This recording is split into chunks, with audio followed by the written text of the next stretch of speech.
Hey, ladies and gentlemen, this is Carmine Sabia for Explain America, and Minnesota Democrat squad member Ilhan Omar, the representative of a very, very heavily Muslim district, just got really bad news for her 2024 election prospects. Before we get started, please make sure you like, comment, share, and subscribe. Those little things really help us out, and they help our channel continue to grow.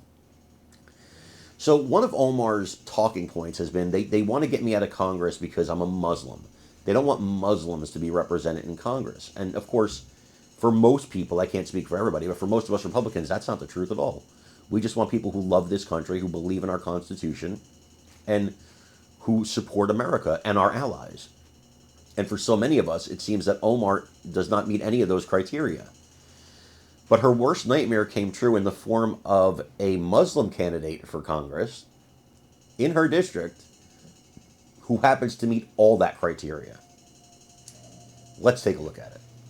Actually, I fled my country in 1988, and I managed through a very good friend of mine, who's the late U.S. ambassador who was killed in Gaza, Chris Stephens. So I came to the United States.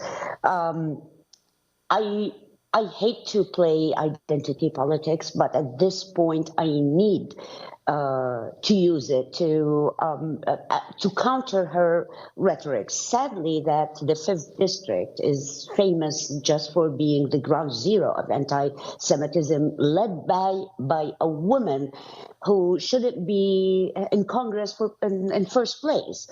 I want to tell America, I want to tell the whole world that Ilhan Omar and her anti-Semitism attitude does not represent our district, that does not represent the good people of the 5th District, nor the good people of Minnesota. That's why I decided to stand against her, to stand against what she stands for. I mean, if we look at her as a lawmaker, she stands with every country that is against the United States. Yes. While I'm giving a picture for the future congresswoman, the kind of congresswoman I would be when I decided to visit Israel, because Israel is our best allies and our strongest ally, not only in the Middle East but in the region. So I want to stand with our ally, just like any normal politician would do. Final thought here, and just with 20 seconds left. Why do you think she's been able to get away with it for so long? If she doesn't represent the folks that you know in your community, and why has this been allowed so long? It's very complicated, but let me tell you what brought her, or what sent her to Congress, is the white guilt. So people here wanted to feel good about themselves, wanted to stand against the narrative that the white men are oppressors. That's why they decided to just vote for a woman, an immigrant, a Muslim, etc., etc. Got it. It's all identity politics. Now, that is what you call a patriotic immigrant. That's somebody who loves this country, who believes in our core values, who supports our allies, and, hey, she's a Muslim, so the Muslims will still be represented. I think everybody deserves representation.